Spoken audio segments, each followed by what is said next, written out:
And I think we're really clear that actually we're here as an asset for the region. And we can kind of help bring the right people around the table to have the right conversations at the right time. Fundamentally, it comes down to delivering value added. If you weren't here, we would need to find a way to create an organisation that delivers the support and the services that you do.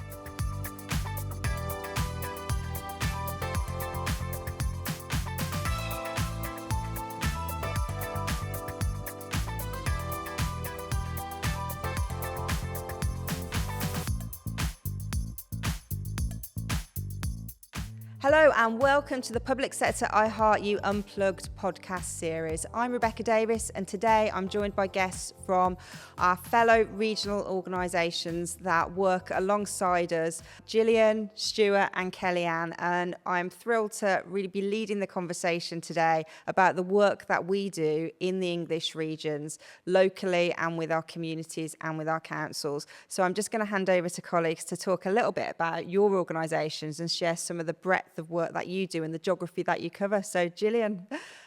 Thank you, Rebecca, and thank you for inviting us here today. Really excited about this conversation. So I'm Gillian Bishop. I'm Chief Executive at North West Employers. We're a small but perfectly formed organisation. We're owned by all of our 36 local authorities and 3 combined authorities in the North West.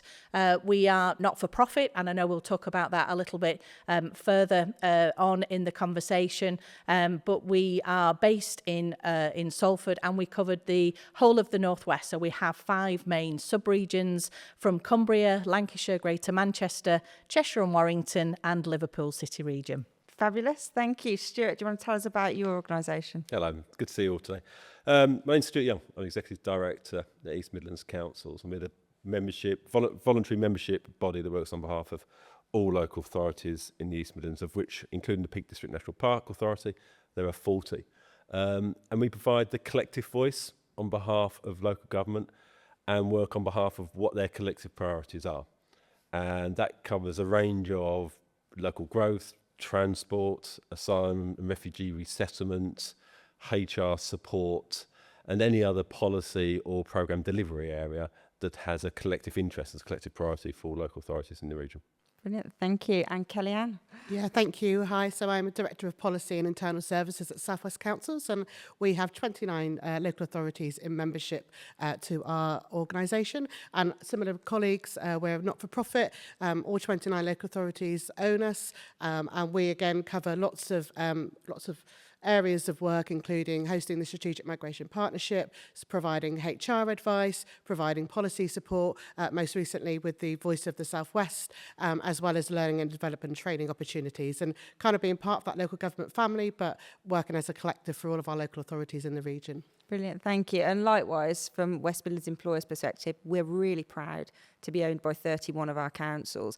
And I think that is our strength. And I know as organisations, we're all member-led. That is one of the things that we've got in common. Just tell me a little bit about why that is so important to your organisation, that you're member-led but organisations, not individual memberships like some other organisations out there.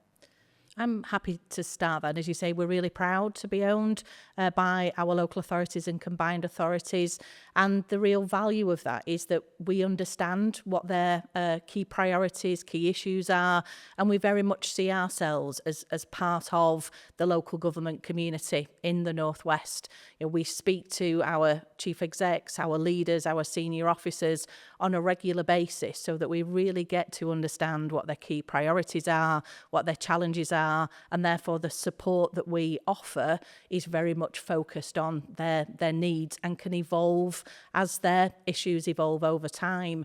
We have 4 key pillars of expertise, so we focus our support around HR and workforce, leadership and talent, systems and culture change, and as Stuart said, around a collective North West voice. So they really see us as a convener of their voice, of their issues, that we can really coordinate their key issues, because we know a lot of their issues are very similar, but they can actually work with us. We can have one conversation rather than 36, and we know that we can act on their behalf and hopefully kind of move things forward on the key challenges that they face.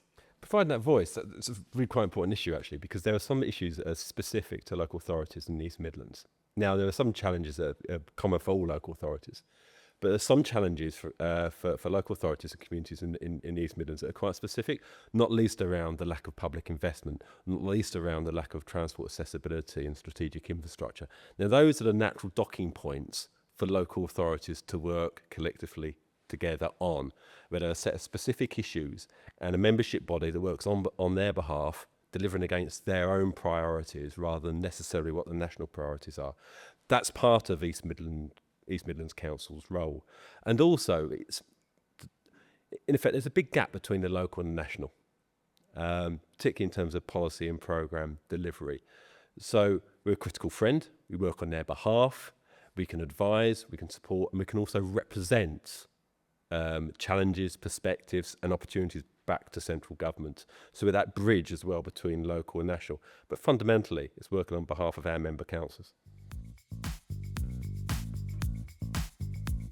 I know from our perspective, we try and take the view that for our region, we're an umbrella body, so we can work with any partner that councils want us to. We work with national stakeholders, we work with private sector organisations, we deliver services, but we are able to be flexible enough that if they want us to do something different, they want us to focus on a new policy area or a new emerging area, then we can do that. We're agile. There isn't a huge amount of bureaucracy associated with us doing that. And I think that's the strength of being local, isn't it? Of being a smaller organisation, which is within the region, and you're not trying to manage an orchestra of voices, but more a sort of a local perspective. I think a real strength as well is that we're non-political, that certainly for the North West, what we have are our member representatives that represent their local authority but come together at a regional level. So we work at the regional, the sub-regional and the local level, but that's for the benefit of the North West or for a sub-region or for that locality, and it's not political. And I think that is a real strength that we're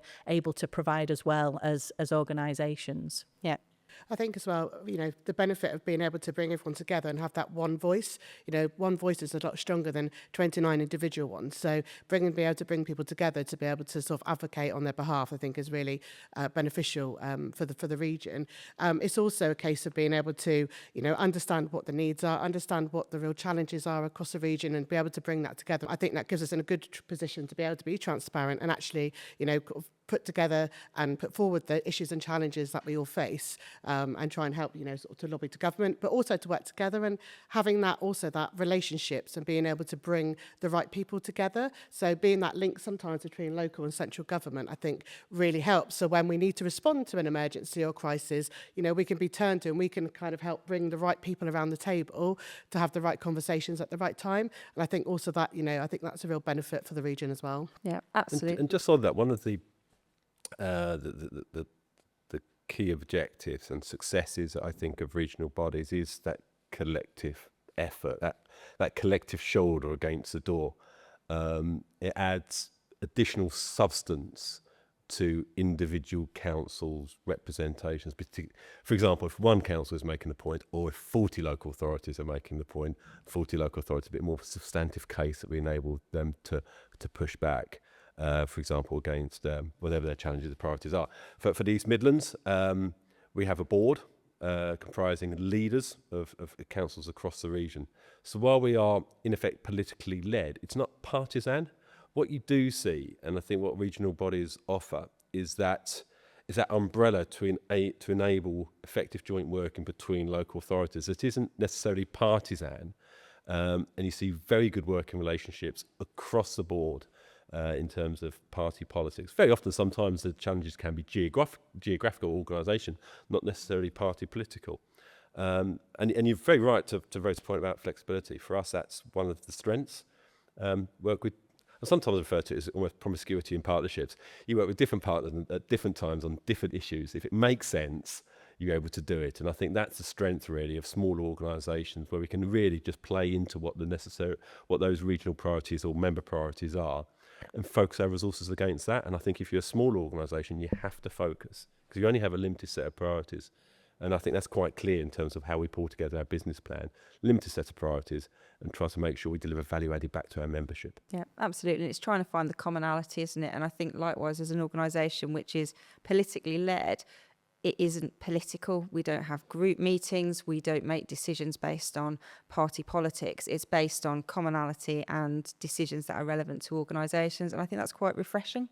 And I think certainly for our organisations that are our shareholders, that balance is really important. And I think for us, it is a difficult environment sometimes to be a regional body in. Certainly in terms of the financials, only 10% of our income comes from our shareholder subscriptions, and I think we're really clear that actually we're here as an asset for the region. So we're here to deliver services for them, we're here to broker opportunities for them, and we really are clear that we are a sort of a convener of partners. We can bring people together, because we always say if we weren't here to do that, who else would? In a slimmed down local government sector, there are not that many organisations around in the past. And I know some of you will recall other organisations that you've worked with that might not be here anymore. So how do you manage those messages in your region that it's really important to secure the future of the regional organisations that exist? I think that's a really important point, and we undertook an independent strategic review for North West employers 18 months ago, and we're implementing the findings, and overall it was really positive for that exact point, Rebecca, that actually, you know, the feedback was that we're probably one of the very few regional bodies now that can convene and actually be that one voice for the North West and enable us to link with key other partners. So again, with North West ADAS, the social, the Directors of Social Services, similar with Children's Services. So we're there to enable, connect, and make sure that we maximise the learning and the opportunities for working together at a regional level. And that was a real value that our members fed back to us, that actually if we need to know kind of what's going on or where best to connect in or how best we kind of get our voices heard, they really use us as an advocate for that. So a real strength, I think, that a regional body can provide. And as you say, there's not many of us around now at the regional level. Yeah. Fundamentally, it comes down to delivering value added. It isn't a case of we should exist because you have to have a body at the regional level to do X, Y, and Z. We're there because we deliver value added on behalf of our member councils. And as you say, it's if we didn't exist, I think we'd be very quickly in a situation where you may have to reinvent something very similar. But I think for any membership body, it is always demonstrating the benefits that member councils receive, whether they are financial in terms of savings, whether it's policy or programme advocacy, whether it's strategic influencing, whether it's providing a platform for collaborative or supportive leadership, whether it's sector-led improvement. Across a range of activities, the focus has to be on delivering value, responding to what their needs and priorities are. And we're keen every year, making sure that a report goes to every single member council, highlighting what those benefits are, because even if you're paying a relatively modest subscription, you want to make sure you drive as much value out of that as possible. Yeah. Can I just come back on Stuart's point? I think you're absolutely right. It is value for money and added value, because we know how financially challenged our local authorities are, and therefore our ability to demonstrate the value is critical and fundamental, as you say. And as part of our review, we did ask the question: if we weren't here, would you miss us? Now, you don't ask questions that you don't want to know the answer to, but we felt as though we needed to.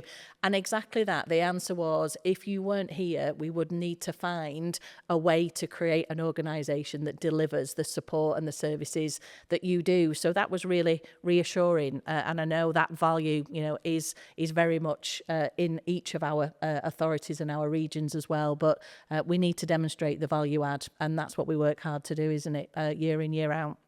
I think it helps as well that we're in a position to be able to, any profit, we do make, we're able to plough it back into the sector and back into local authorities. So it gives us, sort of opportunities to be able to deliver additional support.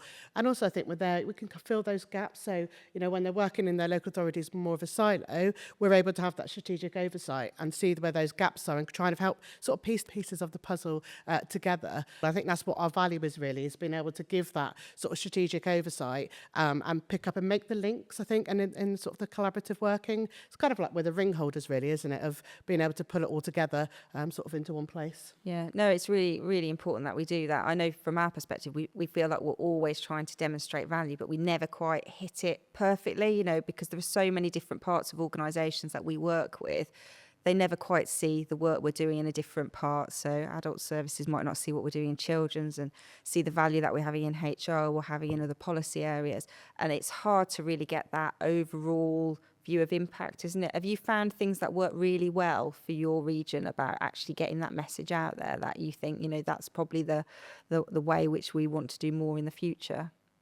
We do have, we create our business plan every year and we put that into a format where it's sort of published.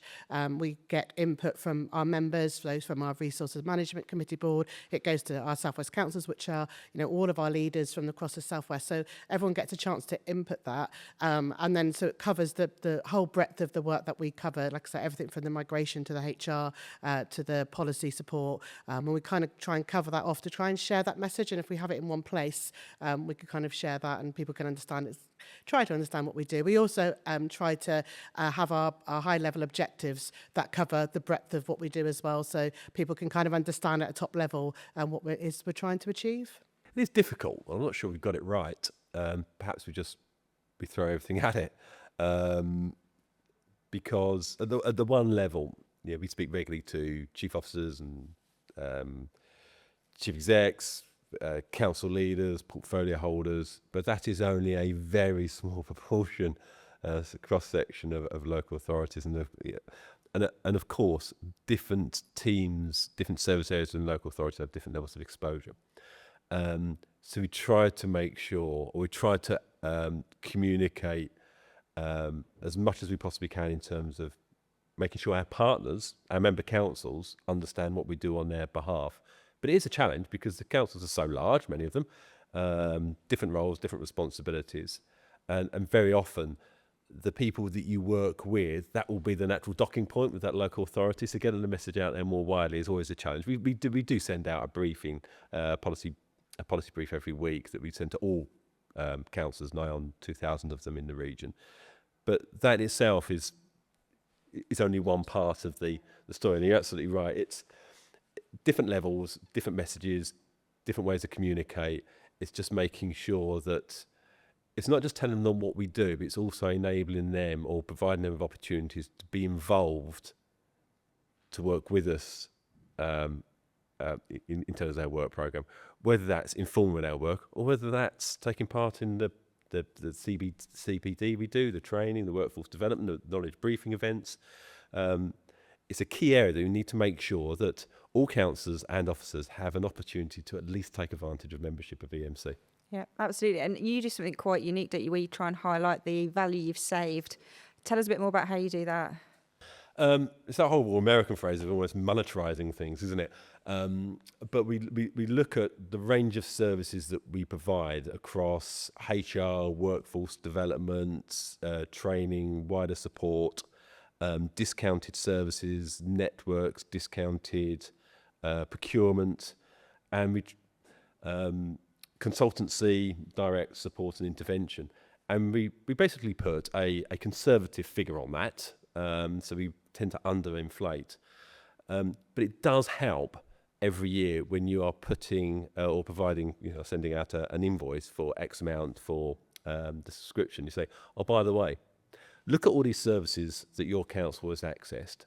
Look at all the wider strategic leadership and influencing that we've also undertaken with you and on your behalf across a range of policies and programmes, including asylum and refugee resettlement, for example, and growth and strategic transport investment. But alongside that, particularly when you're accessing services, look at the cost savings that's delivered back to your local authority. And I'm always keen to make sure that those cost savings are well in excess of what their membership subscription is. And it just helps to kind of demonstrate some of the kind of tangible value added that we provide. Absolutely. That's something we're looking at doing in the future. And I think that impact is really important. One other area we're looking at moving into looking at how we demonstrate impact is taking it that next step, not just for the impact for organisations, but where we're impacting on the lives of citizens or in communities. So do any of you do any work in that space where you're able to actually bring it down and say that we're really impacting the lives of people in the local area? We definitely demonstrate it within our newsletter. So we do a quarterly newsletter, and some of the work that we do and some of the projects we do, particularly through migration, we can impact. We do deliver some sort of more local projects. So we try and feedback on those and get pictures and articles to try and demonstrate. What we also do is try and pick up on what's happening in the local areas and include some of those sorts of stories and share those sort of stories and information in our newsletter or on some of our social media as well to try and show sort of that level of impact. But also, like I say, a benefit statement, a bit like what Stuart was just talking about. So just highlighting all of the services, because I think sometimes within the different departments, we touch different departments within the council. So actually quite often when I've gone to meet, they don't actually all necessarily know that they're all working with us in a slightly different way. So I think being able to showcase that, the different departments come together, but they do that through South West Councils, I think again sort of highlights the breadth of what we do, and try and broaden that understanding really of the services that we can offer and provide. A good example of that, similar to the Southwest, is through the asylum and refugee resettlement work, where we've been able to provide grants to local voluntary and community sector organisations for providing direct support into local communities. So that really helps because we're working alongside the local authority, but we're funding activity in our local area. A really good, very proud of this, is some of the support we've provided on ESOL training, which is a massive gap. But we've been able to directly train a number of ESOL tutors in local areas that has directly benefited local communities. Very often it's a bit of a challenge for organisations such as ourselves when we work to member councils, a number of stages removed, but it's important, I think, as you're looking at, when you have the opportunity to directly support local communities, whether it's through local VCS organisations, something we should do, and it's a good use of our funding. Yeah, no, absolutely. I think it's really valuable. We do that with certainly trying to get people into employment, working with hosting job fairs, careers opportunities, and I think being able to demonstrate and show actually we've reached, and actually we're engaging with 2,000 members of the public through a job fair or careers service, then that has such an impact. And I think that's the messaging as well, isn't it? As much as people want to hear about the money, it's trying to go for hearts and purse really as the mechanism. And I think that is important, as you say, quantifying the value, which we do through benefit statements. But I guess it's the qualitative impact that we've just described as well. And I think where we can, and we talked about our collective voice, in terms of direct impact on communities and on local residents, we've just recently worked with our portfolio holders and have really delved in deep looking at the home to school transport challenge, significant financial issue for our local authorities, each local authority trying to grapple with that individually. But actually, we've agreed a collective letter. We've gone into government, engaging with ministers to really take the debate and the discussion and to try and find solutions. So again, the indirect impact will hopefully be in communities with families, but we can do that with and through our local authorities as a result of that convener and that kind of one voice approach. Yeah, no, absolutely. I think that's a really good point actually, and it's that kind of that indirect support. So we run a number of forums that support portfolio holders through with support with the LGA. So we work quite closely with the LGA in the South West region, and I think providing that sort of partnership working across all of the portfolios across the region, they can come together, share best practice, have those conversations about how they can sort of deliver on the challenges they're facing, and then hopefully that sends them back into their communities to be able to deliver and provide that support that they want to be able to do. So I think that is, like I say, it's an indirect support, but it definitely is valuable, I think, back to the communities. Yeah, absolutely. One thing I think is important for us to acknowledge as well is we don't all do this in less than splendid isolation. So it isn't, East Midlands Council is a small organisation. We're lucky enough to work with a lot of talented people. And there are a lot of talented people working in local authorities at a councillor level, an officer level. And it's docking into that. It just made me think when you mentioned children's services. So, for example, we work with some excellent directors of children's services, excellent lead members, portfolio holders for children's services, and a real success story in terms of the improvement work that they do. Some real successes in terms of securing additional funding from centre, but more important than that is delivering more effective services for some of the most vulnerable people in our local community.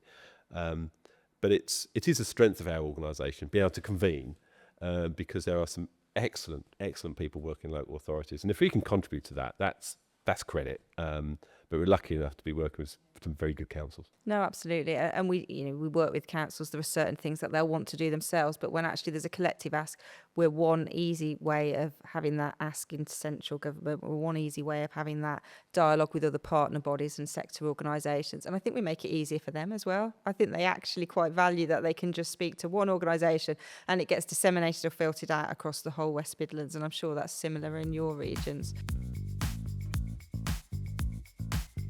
Now, I know over the next 12 to 18 months, local government is going to change fundamentally for us all differently in each region. How do you think that's going to be for our regional bodies to sort of engage with and lead? There's opportunities there, isn't there, for us to really help shape a new future for local government? Yeah, it is exciting times, although it's quite daunting. We recognise the scale of the challenge, and I guess it is devolution as well as local government reorganisation, and certainly for the North West, Lancashire will be going through local government reorganisation, shifting from their current county district and to unitary model to a new model that we will find out in July. So there is some uncertainty at the minute in terms of what that would look like, but we supported Cumbria a couple of years ago through that local government reorganisation. So we have a blueprint, a model of what level of support has been valued. And again, it's a lot of what we've talked about. But in other sub-regions as well, there'll be new strategic authorities. So I think I talked before about how we support our organisations thinking about the local authority, the sub-regional dimension and the regional dimension. And for us, I think it's really thinking about what will work at what level, because local authorities, we feel, will still really need the support and the value that we add, as we've just talked about.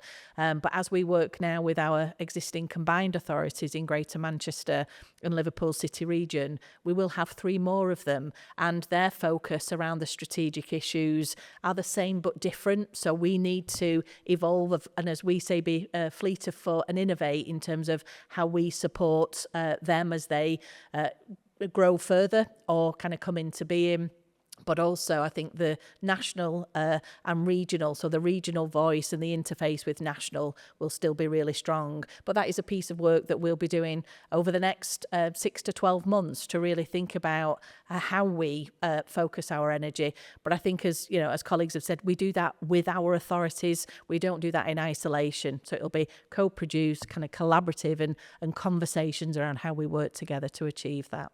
And I think for us, this is where the real strength of being a collaborative of regional bodies comes to play, because we have regions which are all going at different paces, have all got different levels of experience, having had unitary councils formed in more recent years. And I think this is where our sharing is really strong, isn't it? And as a group, recognising we've got colleagues who aren't here from other regional bodies, we meet regularly and we share intel, we share what's working, we share work, support, policy areas. There's lots of resources, isn't there? And I think there's even more that we could do, really. I think that's, the start really for us, isn't it, is coming together. But tell us a little bit about how that collaborative is, benefiting in your area. I mean, there's a live conversation at the moment around local government reorganisation, because, as you say, each region will have a version of that. And colleagues for us in Cumbria, they've been brilliant sharing their learning and experience, but I think they're getting daily requests to attend meetings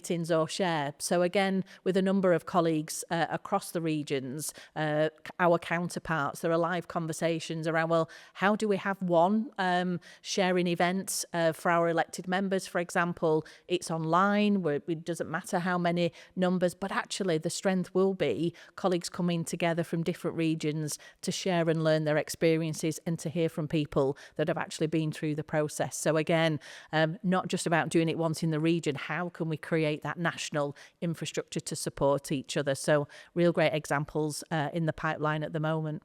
Yeah, I absolutely agree that it's, of course, there's going to be significant changes in the region. In the East Midlands, we're one of the most two-tier regions. So local government reorganisation is going to massively affect the East Midlands. And there are only partial devolution strategic authority arrangements in place. And obviously, LGR and devolution will be implemented with gusto over the next 12 to 18 months. But the discussion that we've had in terms of what role regional organisations can and should provide, that's still relevant. The institutional structures will change, but it goes back to the discussion around value added.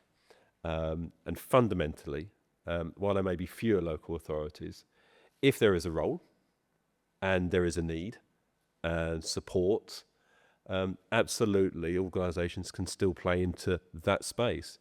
And it's a particularly busy time at the moment because local authorities are quite rightly undertaking preparatory work for LGR and DEVO. And that's something that, as a member council, of course, East Midlands Council supports in that, bring them together or provide that support individually. So there's a body of work to be done in the lead up to it. And obviously, we'll need to face into the new arrangements to make sure that we support the new authorities as they come into existence post-LGR. Yeah, absolutely. And for us being non-statutory as a body is absolutely vital. That's how we sit in that space, is that actually we've got the ability to be much more flexible, non-political. We can deliver things which they're needed. We can share best practice. We can help drive improvement. And at the moment, there's a lot of learning going on from other regions. And I think that's where the strength is. I know in the past there's been a perception that as regional organisations, that we're sort of in competition. And I think actually it couldn't be further from the truth. We really value that collaborative space. It's quite refreshing for us to be able to work with organisations who know the challenges that we might be facing as a regional organisation, but also have often experienced similar, have solutions, have options, or might have done it before in the past that we can borrow with pride from. But also it's about being able to keep the business as usual going. So while all this change is happening, we can still continue, and we're in a space where we can keep those, sort of messages and lobbying happening on behalf of the local authorities. While they're still trying to navigate what they're doing within their own space, we can keep that strategic overview and keep those messages coming through. So the business of usual stuff continues to happen. And I think we can kind of be in that sort of steady, kind of that rock really that kind of holds it all together while people are dealing with their own individual sort of challenges and kind of work things out through LGR and devolution. We're there as that rock in the middle to be able to keep sort of the voice going for the Southwest. It's a really good point, isn't it? Because whenever we talk about structures or institutions, it becomes totemic, doesn't it? When you talk about LGR and devolution, the big ticket item, almost all consuming, but you still need to be doing the day job. You still need to be delivering the services on behalf of some of the most vulnerable members of local communities. You still have policies and programs to be delivered. You still have a huge workforce across local authorities in terms of improvement and support. So the day job still needs to be done, but there's a big ticket item happening in terms of LGR that sometimes can suck a huge amount of time and energy. But you shouldn't take it away. You shouldn't take that energy away from your day job. I was going to say, I think as a sector, if there's one thing that we know, is that change is the only constant, and this is the current change at this moment in time. But as you say, in terms of the hundreds of services that local government deliver on a daily basis, our residents still require those to happen, irrespective of what infrastructure is there. So I guess what we're able to do, as you say, Gillian, is really think about, well, actually, how do we do the basics right? How do we keep doing the basics right? And whether it's in one configuration or another, but actually, as that change happens, hopefully we are the only constant as well. We're with people when it matters, and we really do provide that support through change, or as business as usual as well. Yeah. And I think we've proven that, Southwest Council's been around for 60 years. We've weathered numerous storms. I've been there best part of 20 years now. And, there's been a number of changes between, the amount of staff and, different policies we've had to in different governments. And actually, we've still been able to ride through that. And we've still remained there, like I say, as sort of the centre really for the region and to continue to deliver. Absolutely. We've all evolved, adapted. But I think for us, there's a benefit that we sort of respect that history and don't take it for granted, do we? As organisations across the regions, we all deliver a lot of services, and I think looking at our collective annual benefits statements or equivalents, it's impressive what we actually do deliver for quite small, agile organisations. Thank you all so much for joining me to talk a little bit about our regional collaborative of organisations, and particularly the type of work that we do and the impact that we have. You're welcome. Thank you. Thank you for joining us to listen to the podcast today. Join us for the next edition, where we'll be talking a little bit more about how we work collaboratively, some of the challenges and nuances of the policy work we do, and some of the personal leadership challenges and opportunities that we all experience working at a regional level. Thank you.